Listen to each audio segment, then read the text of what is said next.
Welcome to ദിശ academy. മറ്റൊരു പുതിയ ക്ലാസ്സിലേക്ക് എല്ലാവർക്കും സ്വാഗതം.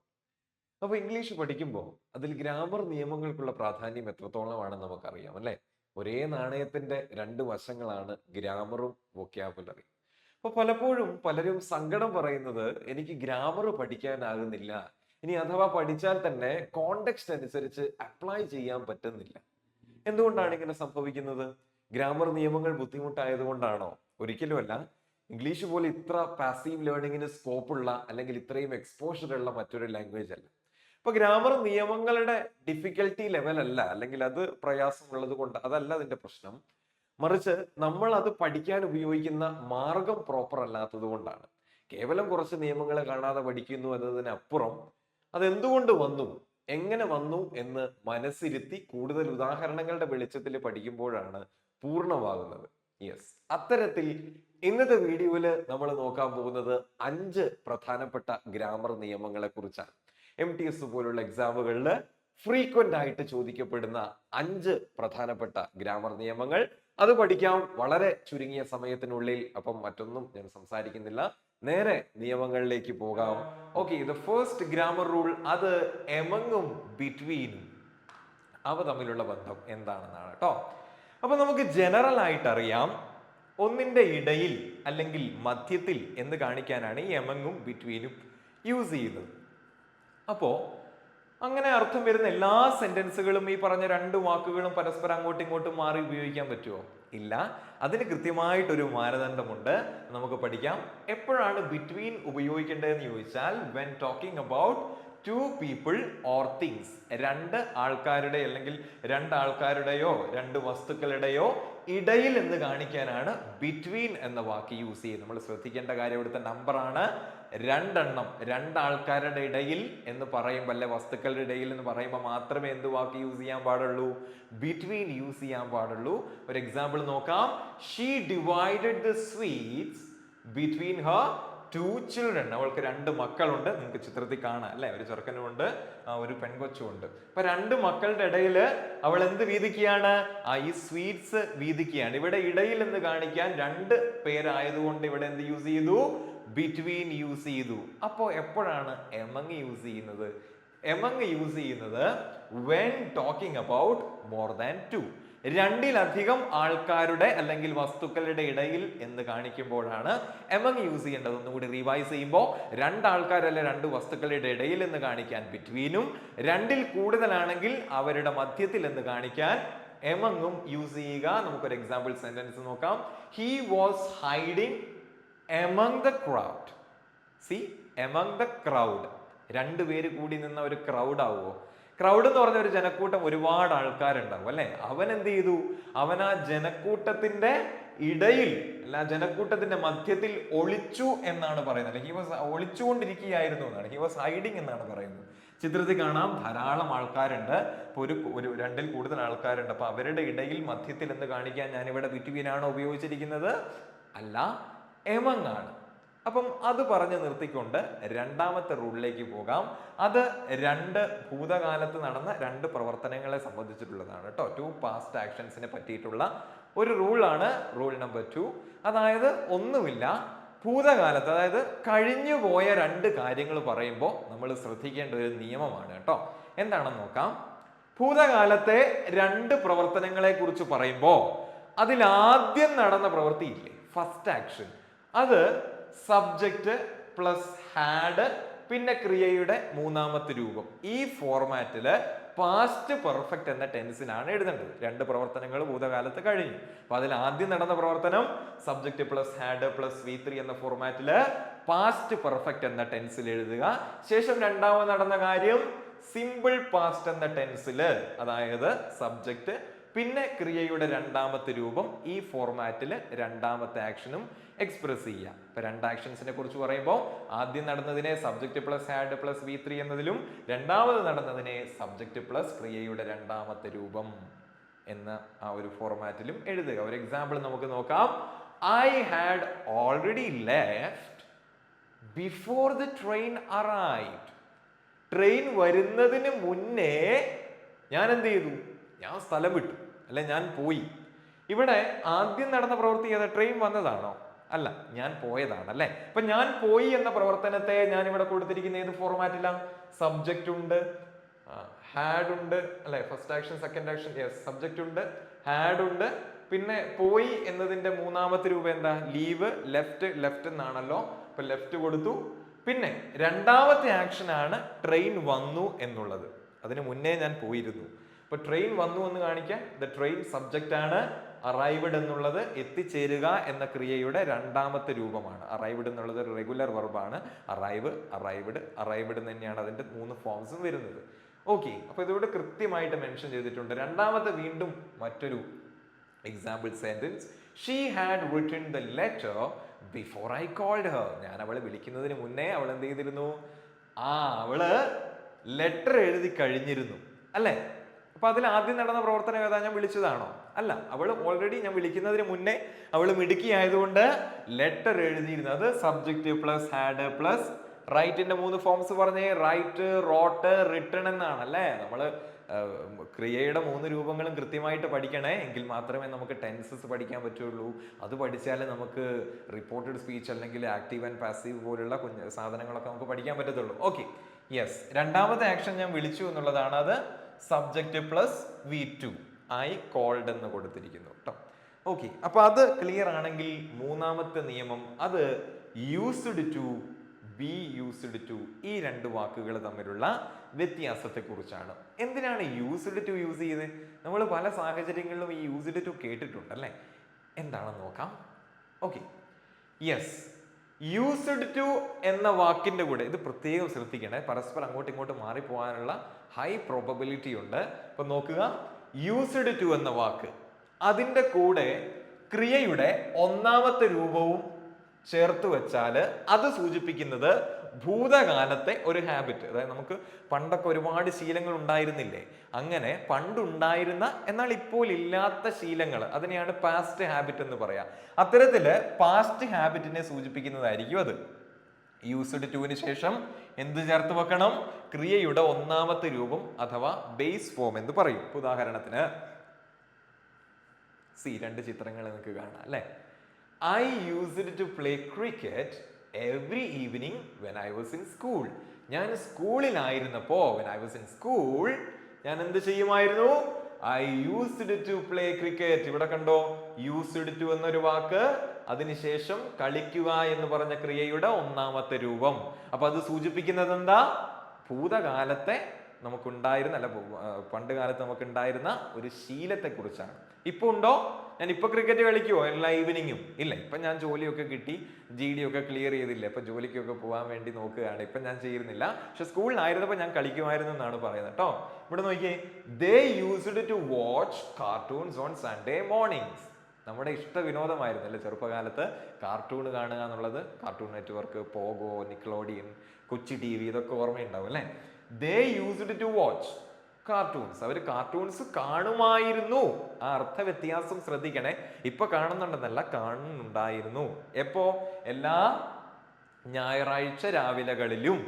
ഓക്കെ, ഇത് അവരുടെ ഒരു പാസ്റ്റ് ആക്ഷൻ ആണ്. പാസ്റ്റ് ആക്ഷൻ സൂചിപ്പിക്കാൻ യൂസ്ഡ് ടു പ്ലസ് V1 ആണ്. ഇനി ഈ യൂസ്ഡ് ടു വെച്ചിട്ട് തന്നെ മറ്റൊരു കാര്യം നമ്മൾ സൂചിപ്പിക്കും. അതെങ്ങനെയാന്ന് ചോദിച്ചാല്, ഇപ്പം ഈ യൂസ്ഡ് ടു എന്ന വാക്കിന് മുന്നേ ഒന്നെങ്കിൽ ആം അല്ലെങ്കിൽ ഈസ്, ആറ്, വാസ്, വേറ് ഇവയിൽ ഏതെങ്കിലും ഒന്നുണ്ടാവുകയും ശേഷം യൂസ്ഡ് ടു വരികയും അതിനുശേഷം ക്രിയയുടെ ING ഫോമോ അല്ലെങ്കിൽ ഏതെങ്കിലും ഒരു നൗണോ വന്നിട്ടുണ്ടെങ്കിൽ അത് സൂചിപ്പിക്കുന്നത് എന്താണെന്നറിയോ? This structure shows that someone is familiar or comfortable with something, either an action or a situation. ഏതെങ്കിലും ഒരു ആക്ഷനോട് പൊരുത്തപ്പെടുക എന്ന അർത്ഥമാണെന്ത് ഈ കൺസ്ട്രക്ഷൻ ഉള്ളത്. എന്തെങ്കിലും ഒരു കാര്യത്തോട് പൊരുത്തപ്പെടുക എന്നതാണ് ഇതിന്റെ അർത്ഥം. ഇതിന്റെ സ്ട്രക്ചർ കൃത്യമായിട്ട് മനസ്സിലാക്കണം. നേരത്തെ യൂസ്ഡ് ടു പ്ലസ് V1 മാത്രമായിരുന്നു. എന്നാൽ ഇവിടെ യൂസ്ഡ് ടുവിന് മുന്നേ ഈ പറഞ്ഞ ആൾക്കാരിൽ, ഈ പറഞ്ഞ 5 ആൾക്കാരിൽ ഏതെങ്കിലും ഒരാളും ശേഷം ക്രിയയുടെ ING ഫോമോ അല്ലെങ്കിൽ ഏതെങ്കിലും ഒരു നാമമോ ഉണ്ടെങ്കിൽ അത് സൂചിപ്പിക്കുന്നത് ഒരാൾ എന്തിനോടെങ്കിലും പൊരുത്തപ്പെട്ടു എന്നതായിരിക്കും. ഓക്കെ, ഇവിടെ നോക്കിയേ,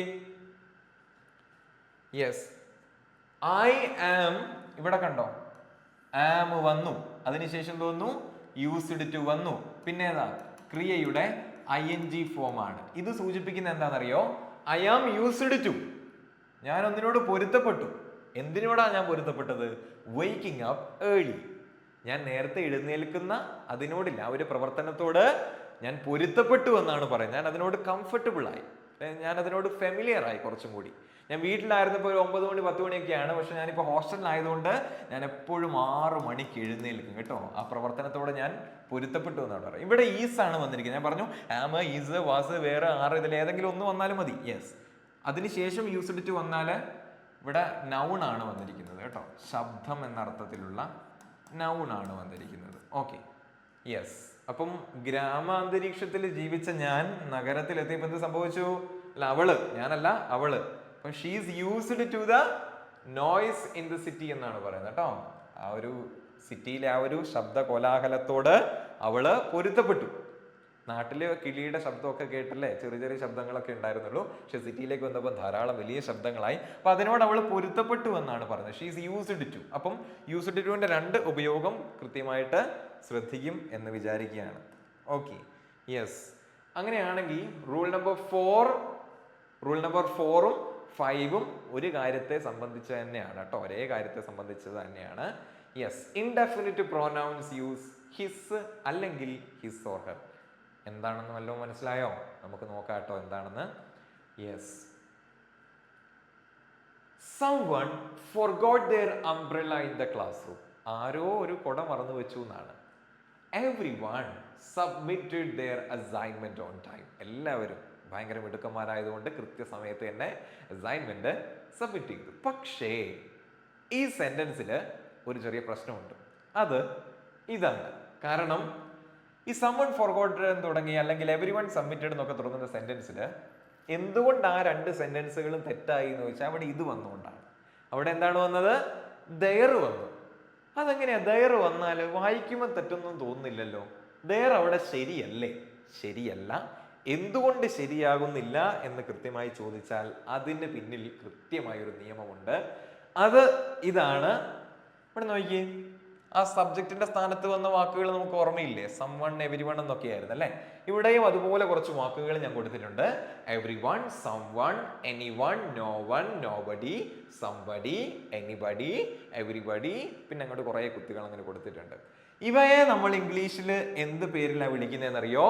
സിംഗുലർ ഇൻഡെഫിനിറ്റ് പ്രൊനൗൺസ് എന്നാണ് വിളിക്കുന്നത്. പേരൊന്നും കൂടി പറയാം, സിംഗുലർ ഇൻഡെഫിനിറ്റ് പ്രൊനൗൺസ് എന്നാണ് ഈ പറഞ്ഞ കക്ഷികളെ നമ്മൾ ഇംഗ്ലീഷിൽ വിളിക്കുന്നത്. ഓക്കെ, അപ്പം അതിന്റെ നിയമം എന്താന്ന് വെച്ചാൽ ഈ പറഞ്ഞ കക്ഷികളിൽ ഏതെങ്കിലും ഒരാൾ സെന്റൻസിന്റെ തലപ്പത്ത് അല്ലെങ്കിൽ സെന്റൻസിന്റെ സബ്ജക്റ്റിന്റെ സ്ഥാനത്ത് വന്നിട്ടുണ്ടെങ്കിൽ അതിന്റെ ഉടമസ്ഥത കാണിക്കാൻ നമ്മൾ there അല്ല ഉപയോഗിക്കേണ്ടത്, മറിച്ച് ഒന്നെങ്കിൽ ഹിസ് ഉപയോഗിക്കുക അല്ലെങ്കിൽ ഹിസ് ഓർ ഹെർ ഉപയോഗിക്കുക കേട്ടോ.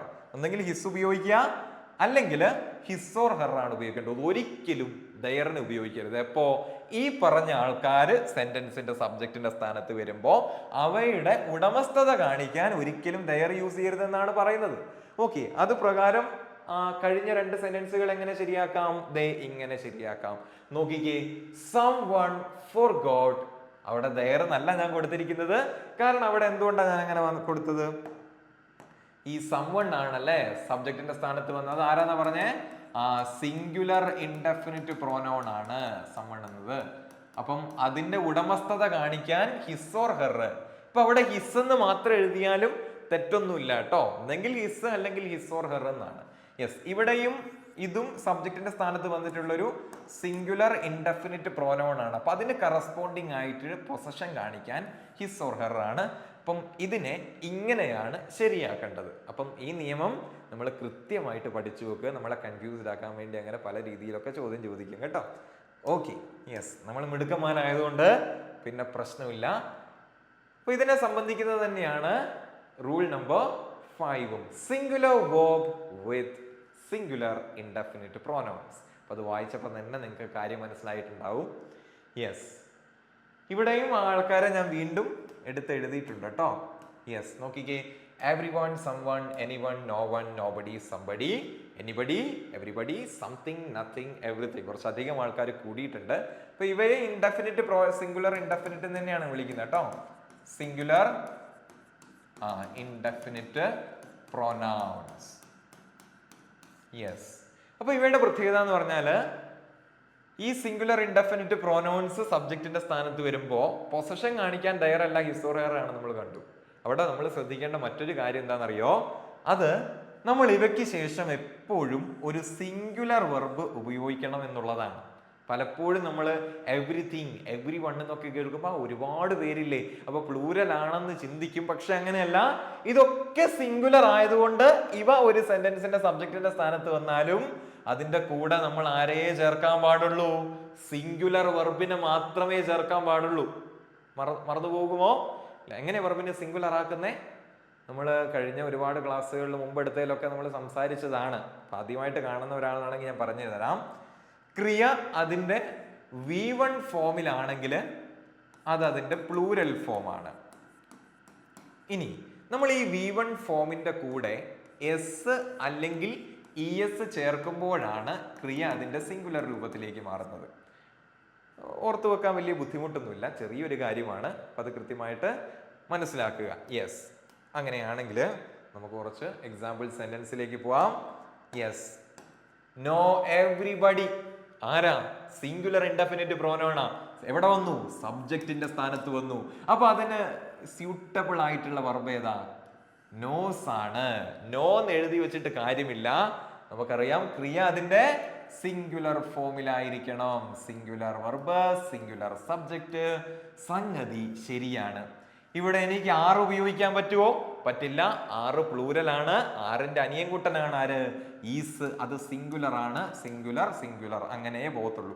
എനിബഡി സിംഗുലർ ഇൻഡെഫിനിറ്റ് പ്രോനൗൺ ആണ്. സ്വാഭാവികമായിട്ടും അടുത്ത് വരുന്ന ആൾ ആരായിരിക്കണം? ഹാസ് ആയിരിക്കണം. ഹാവ് എഴുതരുത്. ഹാവ് അതിന്റെ ചേട്ടച്ചാരാണ്. ഇച്ചിരി പ്രായമുള്ള ആളാണ്. പ്ലൂരൽ ആണ്. യെസ്. ഹാസ് ആണ്. അനിയൻകുട്ടൻ സിംഗിൾ ആണ് കേട്ടോ, നമ്മളെ പോലെ. Yes. Singular subject, singular verb. അപ്പം ആ 5 നിയമങ്ങൾ വളരെ പെട്ടെന്ന് നിങ്ങൾക്ക് മനസ്സിലായി എന്ന് വിചാരിക്കുകയാണ്. കുറഞ്ഞ സമയം കൊണ്ട് കൂടുതലായിട്ടൊന്നും എക്സ്പ്ലെയിൻ ചെയ്തില്ല. യെസ്. അപ്പം ഒന്നുകൂടി മനസ്സിലാകാത്ത ഒരു വീഡിയോയിലൂടെ പോവുക. പുതിയതായിട്ട് സെന്റൻസസ് ഫ്രെയിം ചെയ്ത് ഈ റൂൾസ് വശത്താക്കുക കേട്ടോ. യെസ്. അങ്ങനെ പെട്ടെന്ന് വളരെ കുറഞ്ഞ സമയത്തിനുള്ളിൽ നമ്മൾ 5 ഗ്രാമർ നിയമങ്ങൾ ചർച്ച ചെയ്ത് കഴിഞ്ഞിരിക്കുകയാണ്. അപ്പം ഈ വീഡിയോയിൽ സംസാരിക്കപ്പെട്ടിരിക്കുന്ന നിയമങ്ങളെ കുറിച്ച് നിങ്ങൾക്ക് എന്തെങ്കിലും ഫർദർ ആയിട്ടുള്ള എന്തെങ്കിലും ക്ലാരിറ്റി കുറവോ അല്ലെങ്കിൽ എന്തെങ്കിലും ഫർദർ ഡൗട്ട്സോ ഉണ്ടെങ്കിൽ പേടിക്കേണ്ട, കമന്റ് ബോക്സിൽ ഡ്രോപ്പ് ചെയ്യുക. ഞാൻ പരമാവധി എല്ലാ സംശയങ്ങൾക്കും മറുപടി നൽകാൻ ശ്രമിക്കാം കേട്ടോ. ഓക്കെ. അതോടൊപ്പം തന്നെ ദിശ അക്കാഡമി MTS ആസ്പിരൻസിന് വേണ്ടി എക്സ്ക്ലൂസീവ്ലി മെയ് 7-ാം തീയതി ആരംഭിച്ച ഒരു കോഴ്സിനെ പറ്റിയും നിങ്ങളെ സ്നേഹപൂർവ്വം ഓർമ്മപ്പെടുത്തുകയാണ്. അപ്പൊ നിങ്ങൾ മെയ് 7-ാം തീയതി ആരംഭിച്ചു എന്ന് കഴിഞ്ഞാൽ ക്ലാസ്സസ് ഒക്കെ അങ്ങ് ദൂരെ പോയി എന്ന് വിചാരിക്കേണ്ട ആവശ്യമില്ല. ഒരു നിശ്ചിത ശതമാനം ക്ലാസ്സുകൾ മാത്രമേ കഴിഞ്ഞിട്ടുള്ളൂ. അതിന്റെ റെക്കോർഡഡ് വേർഷൻസും നിങ്ങൾക്ക് അവൈലബിൾ ആണ്. 250+ അവർ ലൈവ് ആൻഡ് റെക്കോർഡഡ് ക്ലാസിന്റെ ഒരു സമാഹാരം നിങ്ങൾക്ക് ഈ കോഴ്സിന്റെ ഭാഗമായിട്ട് ലഭിക്കും.